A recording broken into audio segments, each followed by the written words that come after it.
Hello friends, this is Sharad Singh Rathore. Very good afternoon. तो आज हम पढ़ने वाले हैं मैट्रिक्स के कॉन्सेप्ट और कुछ उससे रिलेटेड जो ट्रिक्स थी हमारी, उनको हम पढ़ने वाले हैं। इससे पहले हमने प्रीवियस एक वीडियो में अपने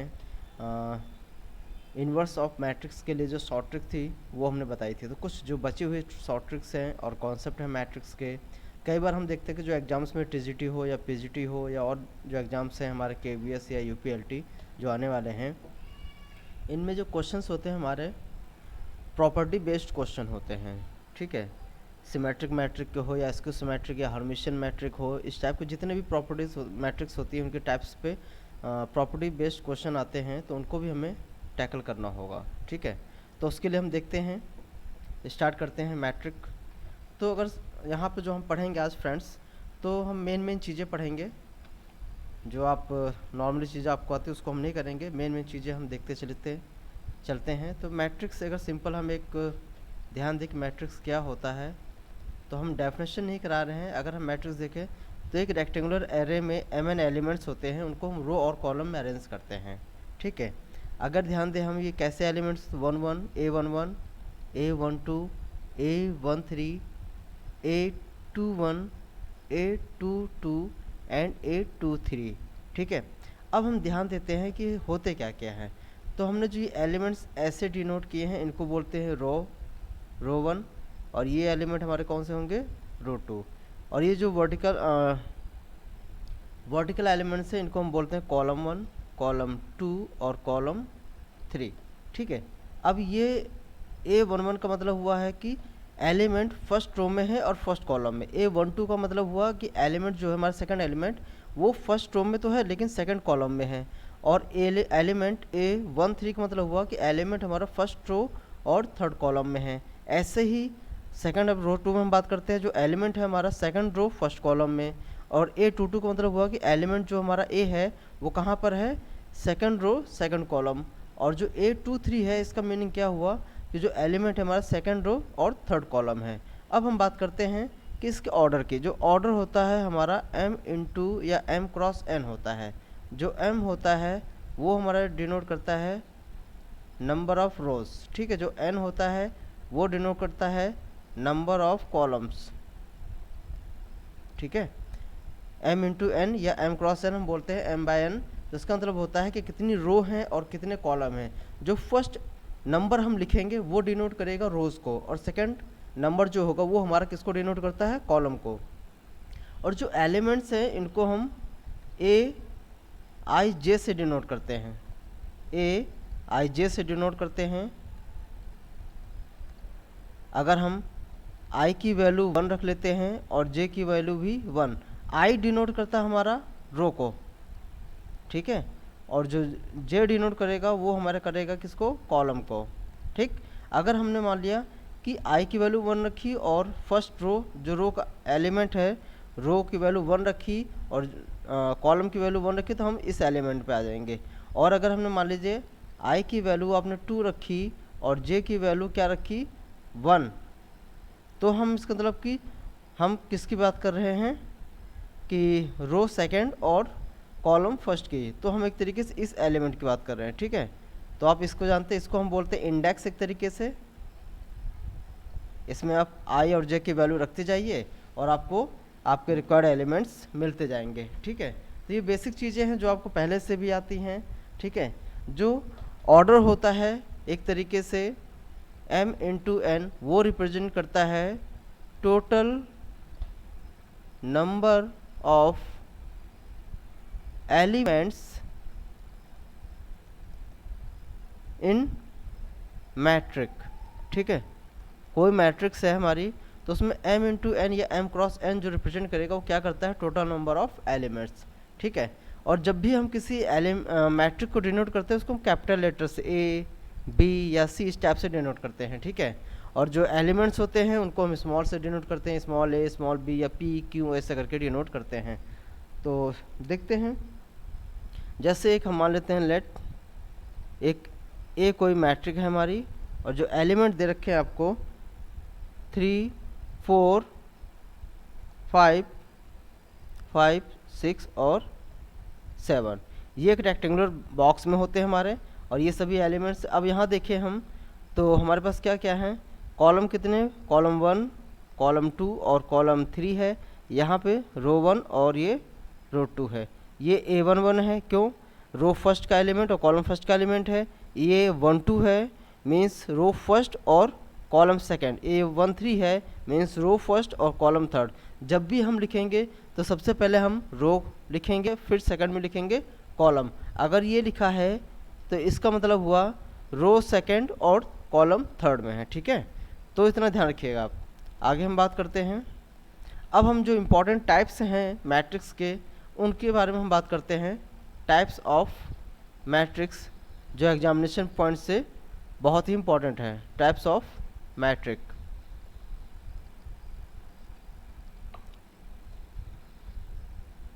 अगर हम बात करते हैं रेक्टेंगुलर मैट्रिक्स, मेन चीज़ें हम बात करेंगे। रेक्टेंगुलर मैट्रिक्स, रेक्टेंगुलर मैट्रिक्स, ठीक है। तो यहाँ पे हम क्या करेंगे, मान लेते हैं कि ए कोई मैट्रिक है। If A m cross n, ए कोई मैट्रिक है जिसका ऑर्डर क्या है, m इंटू एन है या m क्रॉस n है, ठीक है। और कंडीशन दे रखा है कि जो m है वो n के इक्वल नहीं होगा, means number of rows not equal to number of column, ठीक है। तो कंडीशन सिचुएशन हमारे पास 3 आएंगी कि if m is greater than n, एक तो ये सिचुएशन है। एक है if m is less than n, ठीक है।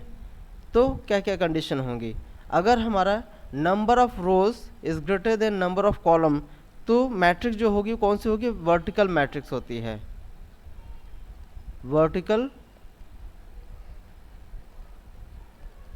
मैट्रिक्स होती है, ठीक है।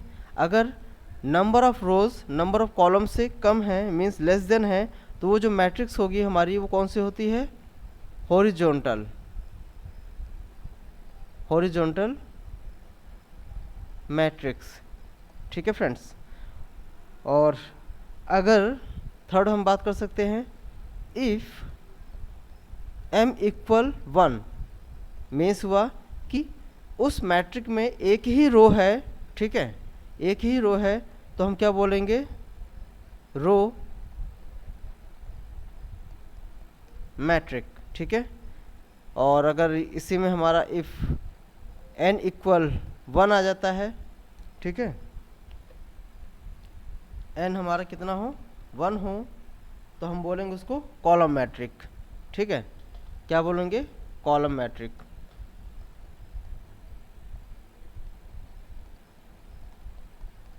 इन दोनों में अगर m 1 है तो n की वैल्यू कुछ भी हो सकती है, ठीक है, और n 1 है तो m की वैल्यू भी यहाँ हम कुछ भी ले सकते हैं, ठीक है।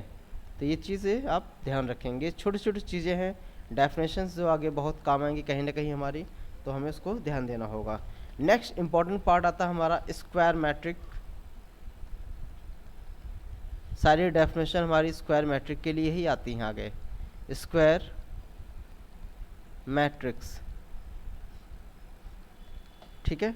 अगर इसको समझे बेसिकली, बेसिक तरीके से समझे कि कोई भी मैट्रिक है हमारी, ठीक है, जिसके नंबर ऑफ रोज और नंबर ऑफ कॉलम इक्वल हो, तो उसे हम बोलेंगे स्क्वायर मैट्रिक, ठीक है। क्या बोलेंगे, square matrix. If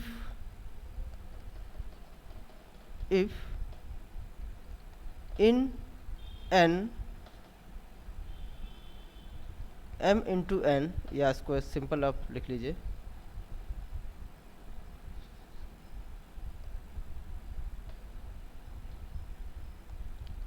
if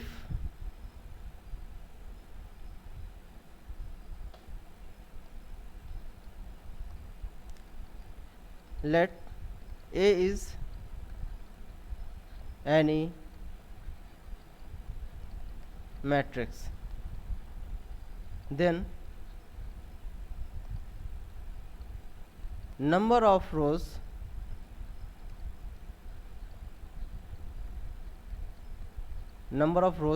is equal to number of columns, ठीक है। अगर किसी मैट्रिक में number of rows equal to number of column हो जाए तो हम बोलेंगे जो वो मैट्रिक होगी वो कैसी होगी, हमारी स्क्वायर मैट्रिक होती है। ठीक है, अगर हम देखें एग्जांपल देखें तो एग्जांपल में आप देख सकते हैं कि ये कोई मैट्रिक है और जिसमें 2 3 1 4, ठीक है, ये है। अब यहाँ पे देखें नंबर ऑफ़ रोज़ कितनी हैं, 1 और ये 2, ठीक है। नंबर ऑफ़ कॉलम्स कितने हैं, 1 और 2, मीन्स 2 क्रॉस 3, 2 क्रॉस 2, ठीक है। ये क्या है, हमारा स्क्वायर मैट्रिक है, क्योंकि यहाँ पे नंबर ऑफ़ रोज़ और नंबर ऑफ़ कॉलम कैसे हैं, हमारे दोनों इक्वल 2 क्रॉस 2 की है, तो ये एक स्क्वायर मैट्रिक है। अगर हम बात करते हैं कोई 3 क्रॉस 3 के लिए लेते हैं, 3 1 4 2 9 8 और 1 7 और ये हमारा 0, ठीक है। अब यहाँ पे देखें रो कितने हैं, 1 2 और 3, C1 कॉलम 1 कॉलम 2 और कॉलम 3। तो ऑर्डर क्या होगा, रो मीन्स 3 है और कॉलम कितने 3, तो ये कैसी है, स्क्वायर मैट्रिक है, ठीक है, क्योंकि यहाँ पे नंबर ऑफ़ रोज और नंबर ऑफ़ कॉलम कैसे हैं, इक्वल है हमारे, ठीक है। तो आगे हम देखते हैं और चीज़ें।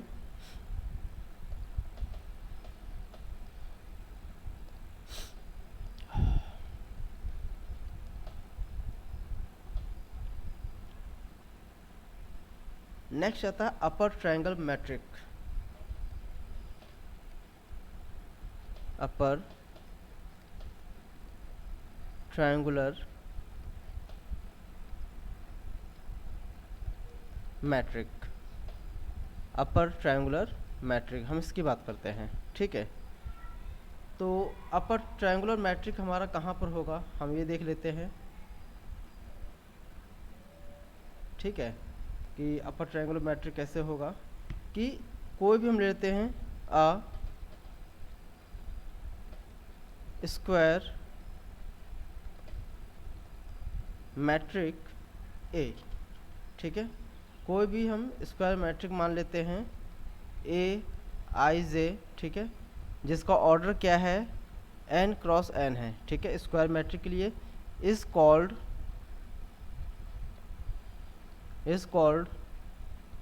n अपर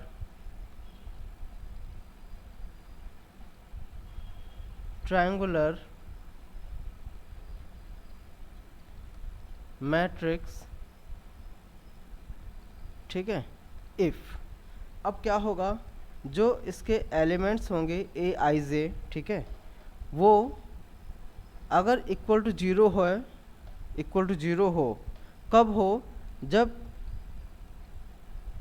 जब उसका जो रोज़ नंबर ऑफ रो है मीन्स आई हो, वो ग्रेटर देन किससे हो, जे से, ठीक है। ध्यान दीजिएगा कि जो ए आई जे वो 0 हो, और कब हो, जो ith मीन्स रोज़ जो हो, रोज़ का नंबर वो कॉलम के नंबर से कैसा हो, बड़ा हो। तो एग्जांपल हम देख लेते हैं, जैसे हमने मारा कि कोई लेट किया, अज्यूम किया कि कोई ये मैट्रिक है हमारी, ठीक है, और जैसे आपने लिया ए की वैल्यू क्या ली, सॉरी आई की वैल्यू ली आपने, अगर सिंपल हम बात करते हैं, ये एक दिमाग में ये हम सेट कर ले पहले, A11 A12 A13 A21 A22 A23 और A31 हो गया, A32 और A33, ठीक है।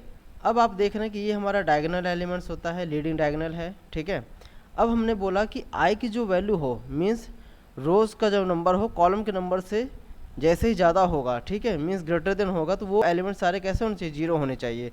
तो एक तरीके से हम ये एलिमेंट देखें तो ये एलिमेंट्स हमारे कौन से, 2 4 4 0 7 3 1 0 और 0, ठीक है। तो हम यहाँ देख रहे हैं कि जो ये लीडिंग डायगोनल एलिमेंट्स है हमारा, ठीक है, इसको हम बोलते हैं लीडिंग डायगोनल एलिमेंट, ठीक है।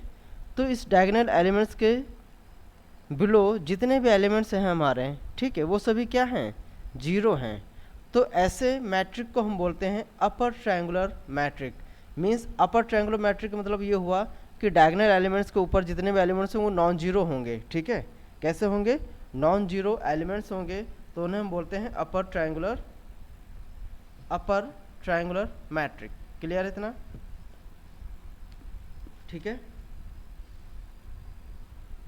अब इससे ही हम बात करते हैं, तो इसका सिंपल जो फॉर्मेट होगा एक तरीके से वो कुछ ऐसा हो सकता है। अगर आप मान लो कोई मैट्रिक ए है और आप अपर ट्रायंगुलर मैट्रिक के लिए बात करते हैं, तो ये हो जाएगा A11 A12 A13, ठीक है, टू डेस A1n, ठीक है।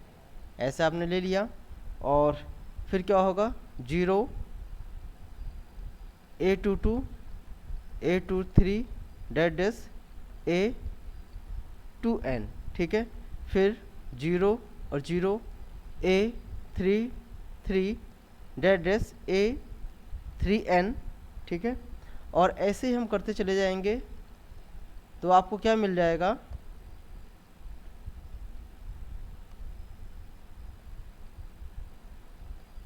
तो ये हम देखेंगे कि लास्ट में जो एलिमेंट्स होंगे वो 0 0 0 और लास्ट में एक वैल्यू हमें मिलेगी AMN, ठीक है।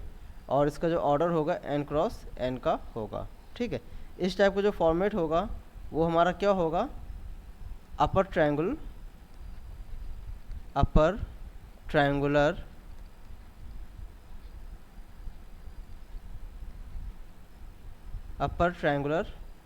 जस्ट मिनट मैट्रिक्स होता है, ठीक है। नेक्स्ट हम बात करते हैं लोअर ट्रायंगुलर मैट्रिक की।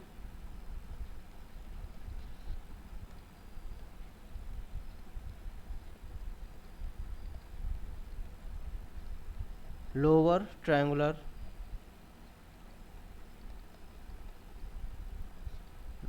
अब ये लोअर ट्रायंगुलर मैट्रिक्स क्या होती है, ठीक है। तो हम सिंपल कह सकते हैं ए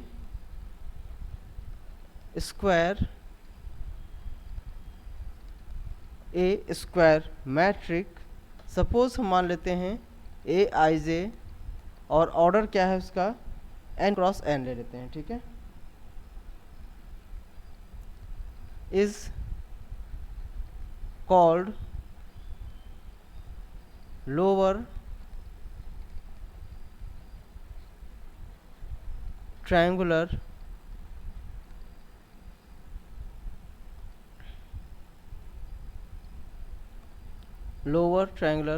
matrix if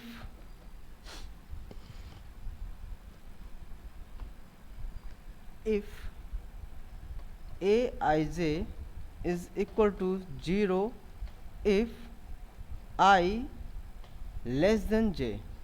इसका मतलब हुआ कि जो नंबर ऑफ रोज होगा नंबर ऑफ कॉलम से छोटा होना चाहिए, तब ये जो हमारा मैट्रिक होगी इसको हम क्या बोलेंगे, इस मैट्रिक को हम बोलेंगे लोअर ट्रायंगुलर मैट्रिक। अब इससे पहले अपर ट्रायंगुलर में क्या देखा था कि लीडिंग डायगोनल एलिमेंट्स के जितने भी एलिमेंट्स होते थे bottom side below the diagonal elements वो जीरो होते थे। अब यहाँ पर क्या होगा कि लीडिंग डायगोनल एलिमेंट्स के जो अबव एलिमेंट्स होंगे वो सारे जीरो होंगे। तो मान लेते हैं लेट ए कोई मैट्रिक है, हमारी मैट्रिक्स है, ठीक है, और हम एक 3x3 की मैट्रिक्स सपोज कर लेते हैं। तो ये हो जाएगा 5 0 0 0 3 0 और ये हमारा 2 4 1, ठीक है। और ये जो हमारे एलिमेंट्स हैं ये वाले, ये हमारे कौन से हैं, लीडिंग डायगोनल एलिमेंट्स होते हैं। तो इनके जो अबव साइड होगा वो सभी क्या होते हैं, लोअर ट्रायंगुलर मैट्रिक्स। क्या कहलाती है, लोअर ट्रायंगुलर मैट्रिक्स होती है। क्लियर फ्रेंड्स यहाँ तक? नेक्स्ट हम बात करते हैं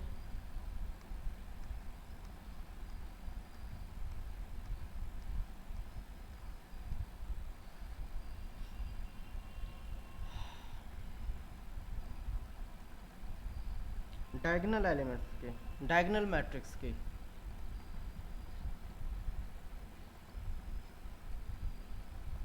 डायगोनल मैट्रिक्स, ठीक है। अब ये क्या होता है शॉर्ट में देख लेते हैं। मान लेते ए आई जे कोई मैट्रिक्स का एलिमेंट है, तो यहाँ पे दो हमें कंडीशन होंगी, दो सिचुएशंस होंगी। एक जीरो कब होंगे, इफ़ आई जो रो नंबर ऑफ रोज़ होगा वो नंबर ऑफ कॉलम के इक्वल ना हो, तब हमारे जो एलिमेंट्स होंगे वो कौन से होंगे, जीरो होंगे। ठीक है। और जो डायगोनल एलिमेंट्स है D1 D2 D3, ये एलिमेंट्स कब होंगे, I इक्वल टू जे होगा। ठीक है।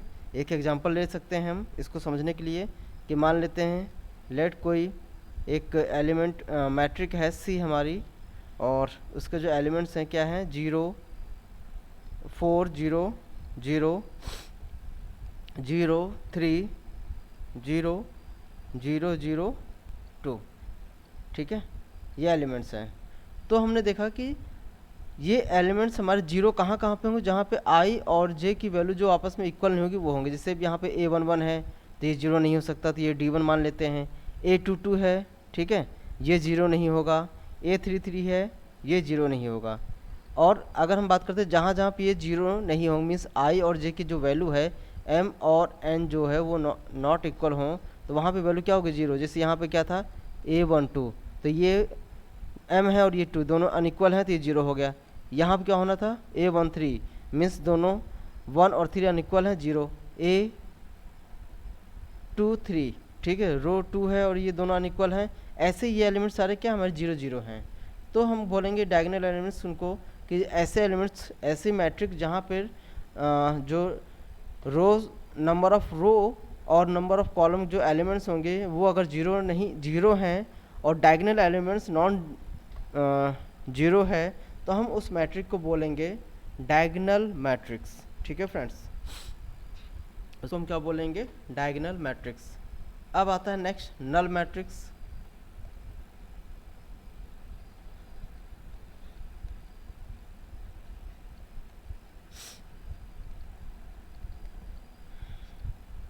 नल मैट्रिक्स को हम कैपिटल O से डिनोट करते हैं। ठीक है। और इसमें क्या होता है, Aij होता है। मान लेते हैं ये मैट्रिक हमारे मैट्रिक के एलिमेंट्स हैं। ये भी दो कंडीशंस होंगी हमारी। एक जीरो कब होगा, जीरो जब I इक्वल टू जे हो जाए, means I equal to j हो जाए। इसका मतलब ये हुआ कि number of row equal to number of column हो जाए, तब वो एलिमेंट्स वहाँ पे क्या होंगे, हमारे जीरो होंगे। और दूसरा एक जीरो और कब होगा, जब I not equal to j हो। मीन्स ओवरऑल आप कह सकते हैं पूरी मैट्रिक के जो एलिमेंट हैं वो जीरो होंगे, तो हम बोलेंगे उसे, तो एक तरीके से जो I और J इक्वल है इसको हम बोलेंगे तरीके से क्या, डायगोनल एलिमेंट, डायगोनल एलिमेंट। ठीक है। और I not equal to J इसका मतलब हुआ कि non diagonal element, non diagonal elements. तो कोई भी मैट्रिक जिसमें डायगोनल एलिमेंट्स और नॉन डायगोनल एलिमेंट्स सभी क्या हों, जीरो जीरो हो, तो उस मैट्रिक को हम बोलते हैं नल मैट्रिक। ठीक है। उसको हम कैपिटल O से डिनोट करते हैं, और इसका ऑर्डर कुछ भी आप ले सकते हैं, 3/3 2/2 जो भी आप लेना चाहें उसको हम ले सकते हैं। ठीक है फ्रेंड्स।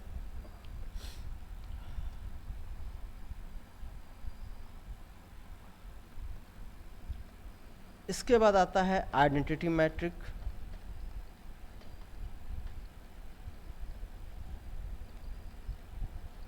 आइडेंटिटी मैट्रिक्स की हम बात करते हैं। अब यहाँ पे क्या होगा, ये मान लेते हैं एलिमेंट्स हैं। ठीक है। इस एलिमेंट को हमने देखा कि दो कैटेगरी में डिवाइड कर लिया आपने, एक जीरो और एक नॉन जीरो मीन्स 1। ठीक है। अब जीरो कब होना चाहिए, जब I और J की वैल्यू कैसी हो, इक्वल ना हो। मीन्स नॉन डायगोनल एलिमेंट्स कैसे हों, जीरो हो सकते हैं। और जो डायगोनल एलिमेंट्स हों, means I equal to J, वो कितना होना चाहिए, हमारा 1 होना चाहिए। ठीक है। तो हम देख लेते हैं कैसे, क्या बोल रहा है, इसका क्या मीनिंग है। मीनिंग ये है, ये कहना चाहता है कि लेट कोई मैट्रिक है, ठीक है, और आपने लिया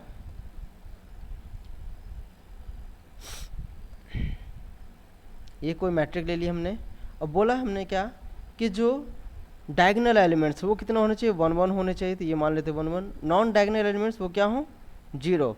तो इस मैट्रिक को हम क्या बोलेंगे, आइडेंटिटी मैट्रिक या यूनिट मैट्रिक। ठीक है, या तो आइडेंटिटी मैट्रिक हम बोलेंगे या फिर इसको हम क्या बोलेंगे, यूनिट मैट्रिक। या फिर हम कोई दूसरी मैट्रिक लेते हैं जिसका ऑर्डर 3 by 3 का हो जाए, तो वो क्या हो जाएगा हमारा 1 0 0 0 1 0 0 0 1।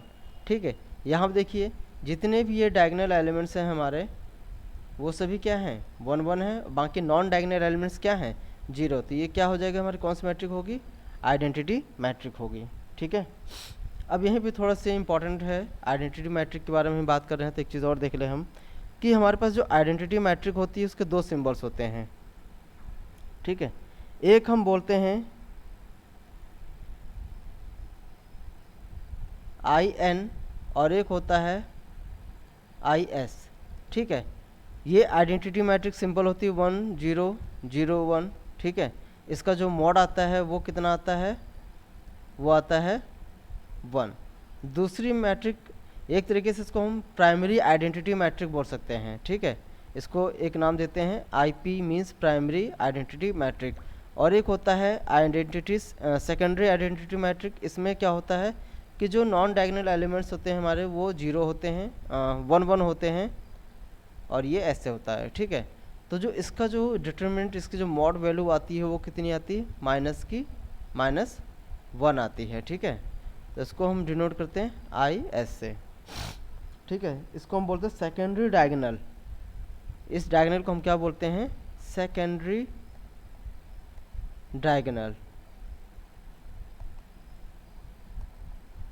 और ये हमारा क्या, प्राइमरी डायगोनल। ठीक है, तो IN और IS का हमें मतलब समझ में आ गया कि IN जिसका मॉड कितना होगा, 1 होगा। अगर IS लिखा इस टाइप की मैट्रिक है तो उसका मॉड कितना होता, -1। ठीक है, इनके मोड हमेशा 1 और -1 ही होंगे, ऑर्डर कुछ भी हो। अगर सपोज कभी ये हमारा कुछ ऐसा दिया है कि आइडेंटिटी मैट्रिक है, ठीक है, और उसकी पावर कुछ भी दे रखी है, उसकी पावर मान लेते हैं, ठीक है, पावर हम मान लेते हैं n। ठीक है, n है, तो उसको जब सॉल्व करेंगे तो हमेशा क्या मिलेगा आपको, आइडेंटिटी मैट्रिक ही मिलेगी। अगर यही हमारी क्या हो, सेकेंडरी मैट्रिक हो और उसकी पावर क्या हो, n, तो उसको जब आप सॉल्व करोगे आप देखोगे 2 चीज़ें कि अगर n क्या है, इवन है, और n क्या है, ऑड। अगर n इवन आता है तो आइडेंटिटी मैट्रिक ही मिलेगी आपको। अगर n ऑड होता है तो आपको क्या मिलेगा, हमेशा सेकेंडरी मैट्रिक मिलेगी। ठीक है फ्रेंड्स, जब भी आप उसको सॉल्व करेंगे, अगर आइडेंटिटी पावर की आपको, आइडेंटिटी मैट्रिक की आपको पावर दे रखी है, ठीक है, आप इसको जो ब्रैकेट है इसको इस तरीके से हटा के सिंपल ब्रैकेट लगा ले तो ज़्यादा अच्छा होगा, कन्फ्यूज़न ख़त्म हो जाएगा।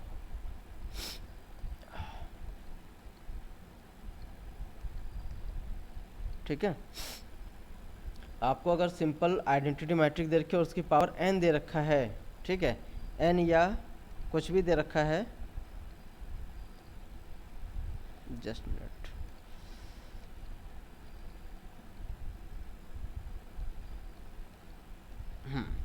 उसकी पावर n दे रखा है, तो आप उसको सॉल्व करेंगे तो हमेशा क्या मिलेगा आपको, आइडेंटिटी मैट्रिक मिलेगा। लेकिन अगर यही मैट्रिक हमारी कैसे होती है, सेकेंडरी मैट्रिक होती है और उसकी पावर n दे रखा होता, तो उस समय आपको उसकी वैल्यू निकालने के लिए हमें उसके नंबर, जो उसकी जो पावर दे रखा होता है उस पर डिपेंड होना पड़ता कि अगर वो इवन है तो हमें प्राइमरी आइडेंटिटी मैट्रिक मिलती, अगर वो ऑड होती तो हमें सेकेंडरी आइडेंटिटी मैट्रिक मिलती। ठीक है फ्रेंड्स, तो इतना ध्यान दीजिए।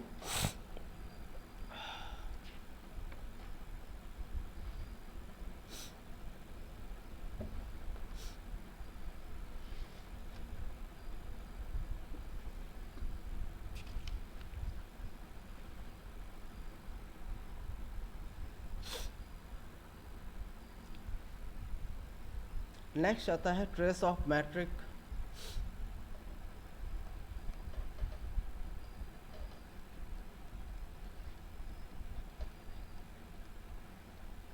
ट्रेस ऑफ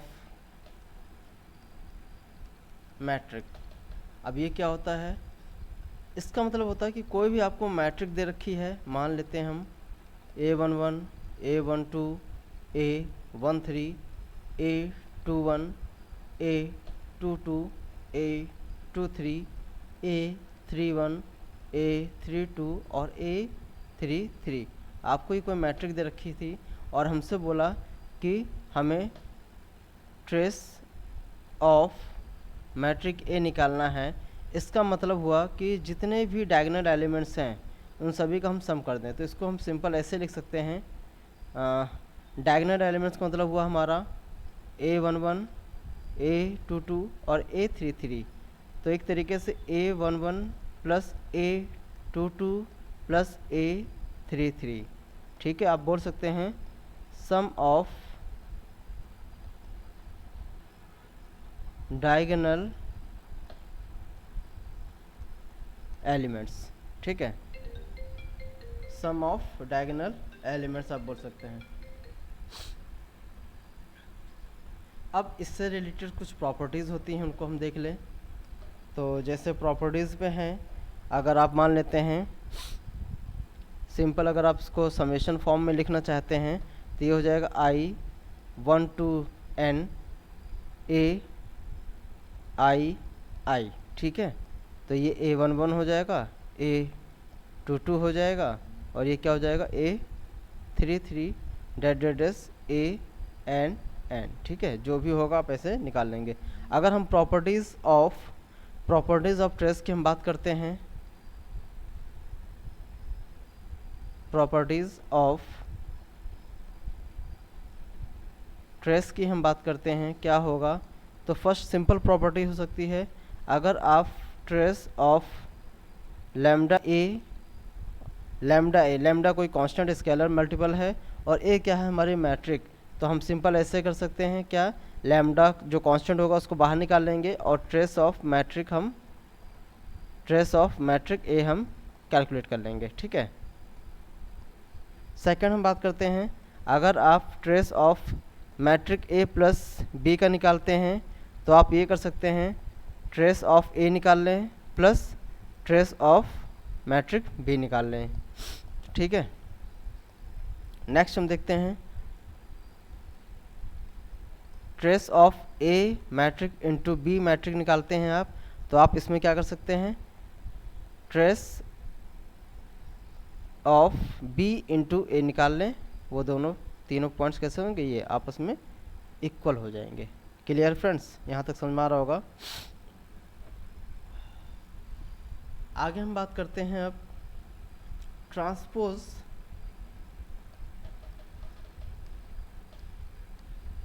की हम बात करते हैं।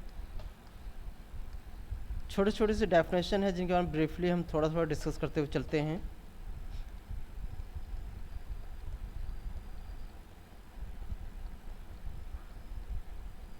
ट्रांसपोज ऑफ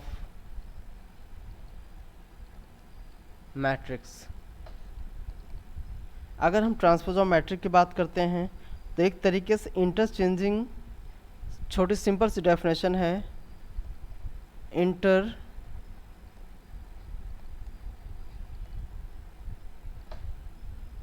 जस्ट मिनट,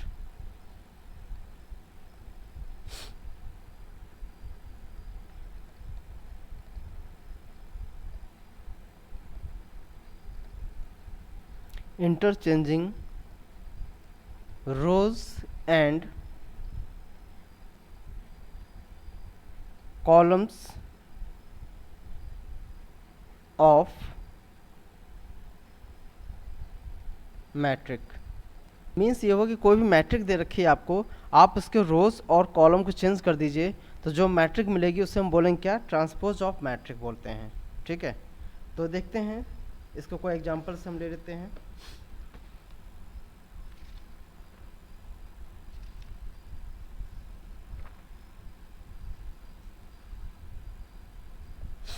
जैसे हम ले लेते हैं कोई मैट्रिक हमने ली, लेट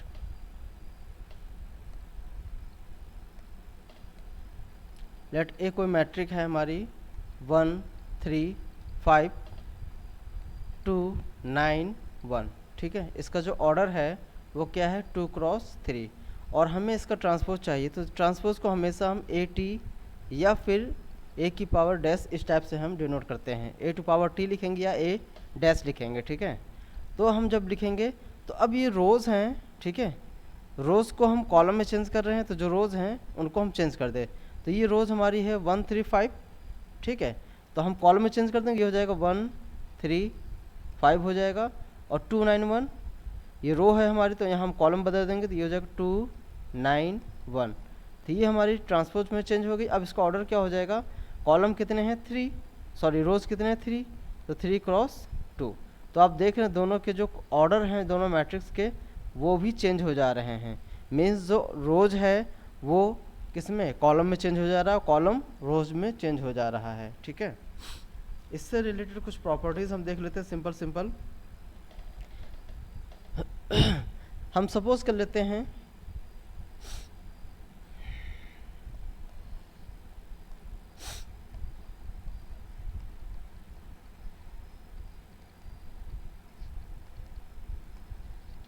अगर कोई मैट्रिक है उसका आपने ट्रांसपोज निकाला और फिर दोबारा उसका फिर से ट्रांसपोज निकाल लिया तो आपको सिंपल ए मैट्रिक मिल जाएगी, ठीक है। अगर एक कोई मैट्रिक है ए, आपने उसका ट्रांसपोज निकाला और फिर से अगेन उसका ट्रांसपोज निकाला तो आपको सिंपल ए मैट्रिक मिल जाएगी, ठीक है। अगर कोई दो मैट्रिक है जिनका हम सम दे रखा है और आपने उनका ट्रांसपोज निकाला तो आप इसका सेपरेटली ट्रांसपोज निकालोगे, ए का निकाल लें प्लस मैट्रिक बी का ट्रांसपोज निकाल ले, दोनों को हम देखें दोनों का सम बराबर आएगा, ठीक है। अगर आपको कोई ऐसे दे रखा है कोई स्केलर कांस्टेंट और पूरे का आप ट्रांसपोज निकाल रहे हैं तो आप स्केलर को बाहर ले आएँ, मैट्रिक ए का आप ट्रांसपोज निकाल लें, वो दोनों इक्वल हो जाएंगे, ठीक है। और अगर आपको कोई ए और बी दो मैट्रिक्स दे रखी हैं, ए इंटू बी का आप ट्रांसपोज निकाल रहे हैं तो ये क्या हो जाएगा, बी इंटू ए का हम ट्रांसपोज निकाल लेंगे तो वो इसके इक्वल होगा, ठीक है। नेक्स्ट आता है कॉन्जुगेट मैट्रिक, या कॉन्जुगेट से पहले हम इसको सिमेट्रिक और सिमेट्रिक पढ़ लें फिर हम कॉन्जुगेट पढ़ते हैं। इसी में दो प्रॉपर्टी एक और पढ़ लें हम। अगर कोई मैट्रिक है, ठीक है, जस्ट मिनट, हाँ, कोई मैट्रिक है जिसकी पावर n दे रखी है और हमने इसका ट्रांसपोज निकाला तो आप सिंपल इसको ऐसे कर सकते हैं, आप उस मैट्रिक का ट्रांसपोज निकाल लें और उसकी पावर n कर दें, ठीक है। उस मैट्रिक का हम सिंपल क्या करेंगे, ट्रांसपोज निकाल लें और उसकी पावर n कर देंगे, ठीक है। अगर कोई दो मैट्रिक है जिनका हम डिफरेंस निकाल रहे हैं और हम उसका क्या कर रहे हैं, जस्ट ट्रांसपोज कैलकुलेट कर रहे हैं तो ये सिंपल हो जाएगा, मैट्रिक ए का ट्रांसपोज निकाल लीजिए माइनस मैट्रिक बी का आप ट्रांसपोज निकाल लीजिए, ठीक है। तो हम ऐसे कर सकते हैं। नेक्स्ट आता है अब हमारा सिमेट्रिक और स्क्यू सिमेट्रिक मैट्रिक, ये जो बहुत ही इंपॉर्टेंट टॉपिक है।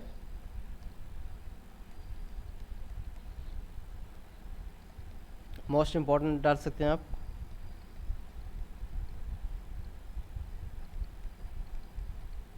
सिमेट्रिक मैट्रिक, ठीक है। अब सिमेट्रिक मैट्रिक क्या होता है इसको हम देख लेते हैं।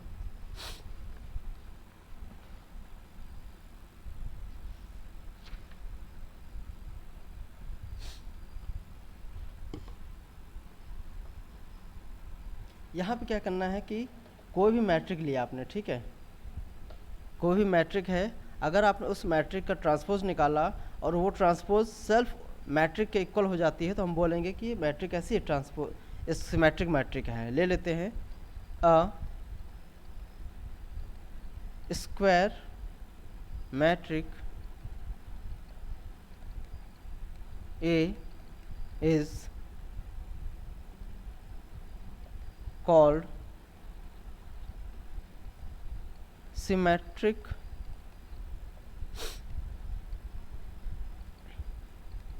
metric if transpose of any metric is equal to metric A.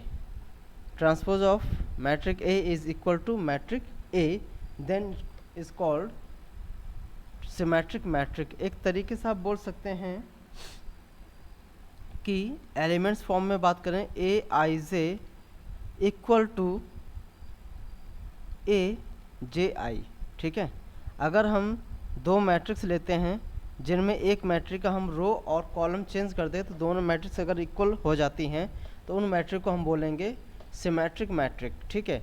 और ले लेते हैं, जैसे हमने माना लेट ए कोई मैट्रिक है हमारी और हमने 3×3 की एक मैट्रिक ले ली, A11 A12 और A13 A21 A22 A23 A31 A32 और लास्ट A33, ठीक है। जस्ट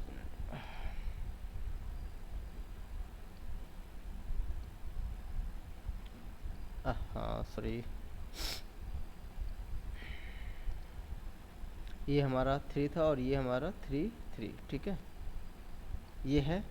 तो अब इस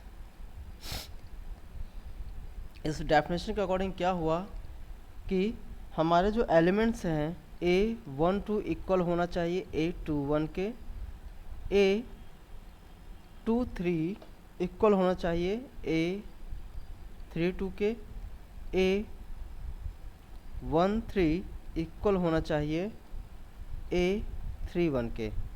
ये एलिमेंट्स की हम बात कर रहे हैं कि अगर कोई इसकी सिमेट्रिक मैट्रिक है तो उसके अंदर क्या होगा, ये एलिमेंट्स आपस में इक्वल होंगे, ठीक है।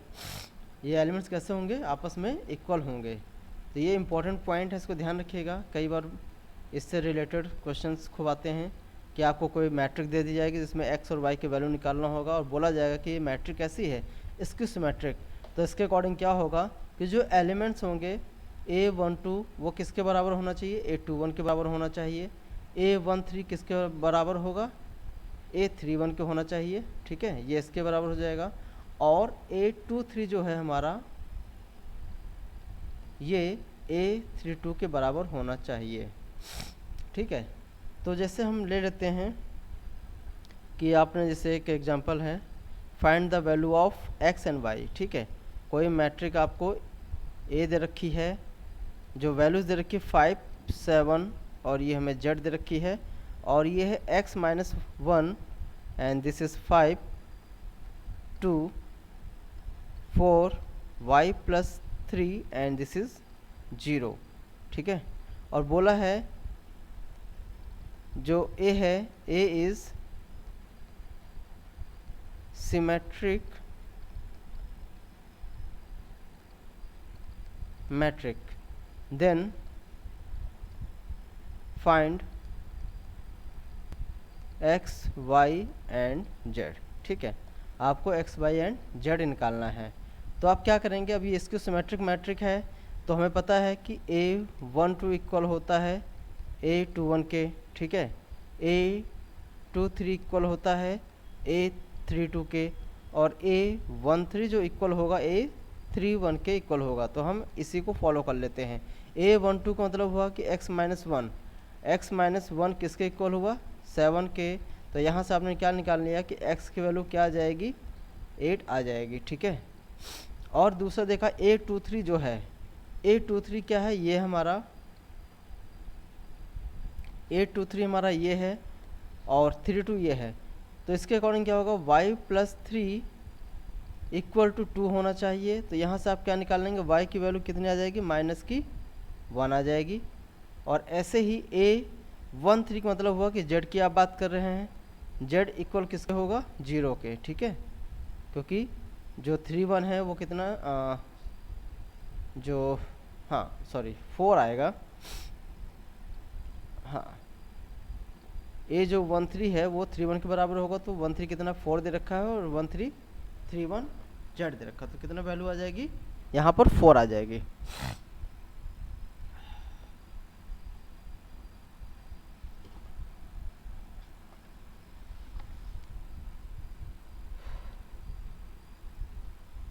अब यहाँ पे कुछ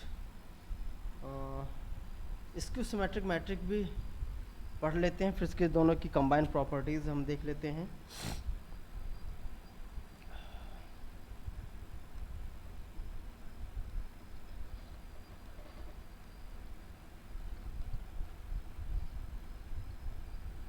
स्क्यू सिमेट्रिक मैट्रिक, ठीक है।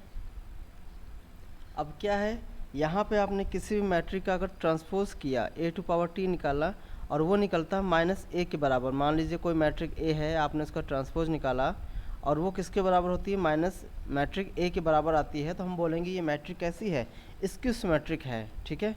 अगर हम इसके एलिमेंट्स फॉर्म में बात करते हैं, aij बराबर होगा -aj, ठीक है, इसके बराबर होगा। और मान लेते हैं कोई 3×3 की मैट्रिक है, तो उसके अकॉर्डिंग क्या हो जाएगा, a12 बराबर होगा -a21 के होगा, a13 होगा -a31 के, और a23 बराबर होगा किसके, -a32 के, ठीक है। तो ये एलिमेंट्स फॉर्म में है। ये कब होगा कि हमारे जो मैट्रिक्स हों वो कैसी हों, स्क्यू सिमेट्रिक हों, तो ये एलिमेंट्स ऐसे इक्वल होंगे आपस में, ठीक है। सभी कैसे होंगे, नेगेटिव फॉर्म के साथ में होंगे ये। अब हम बात करते हैं इनके प्रॉपर्टीज़ की, कि इनकी प्रॉपर्टीज़ क्या क्या होती हैं।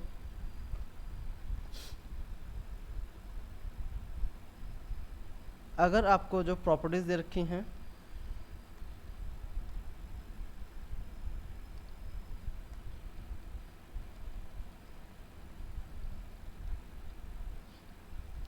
फर्स्ट मान लेते हैं कि आपको ए और बी दो टू सिमेट्रिक मैट्रिक दे रखी है, तो उनका अगर सम भी होगा तो वो भी कैसे होंगे, मैट्रिक। तो ले लेते हैं, if a and b are two symmetric matrix, then a plus b ये भी कैसी होंगी, हमारी सिमेट्रिक मैट्रिक होंगी। कैसे होंगी, सिमेट्रिक मैट्रिक्स होंगे, ठीक है।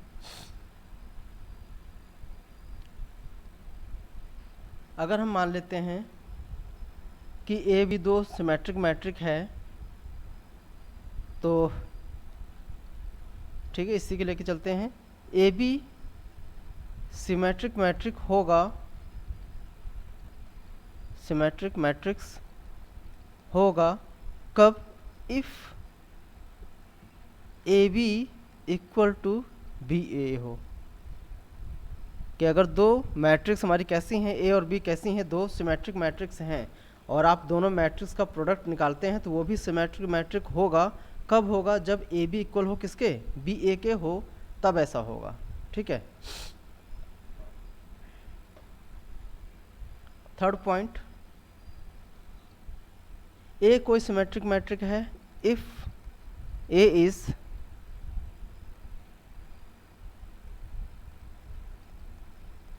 Symmetric matrix, then product of matrix A and their transpose, या फिर transpose into A also symmetric matrix होगा,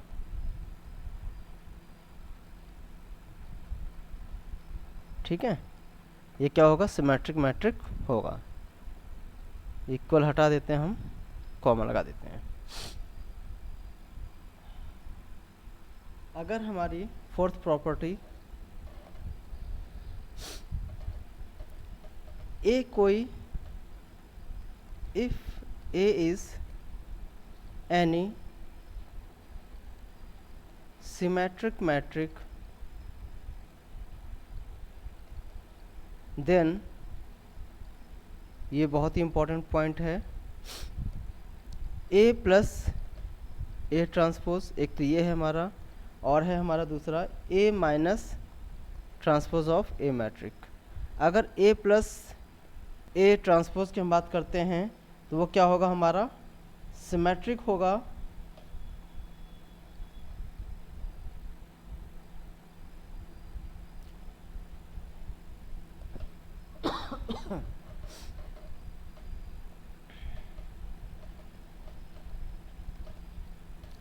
सिमेट्रिक मैट्रिक होगा, और ए माइनस ए ट्रांसपोज ये क्या होगा हमारा, स्क्यू सिमेट्रिक होगा।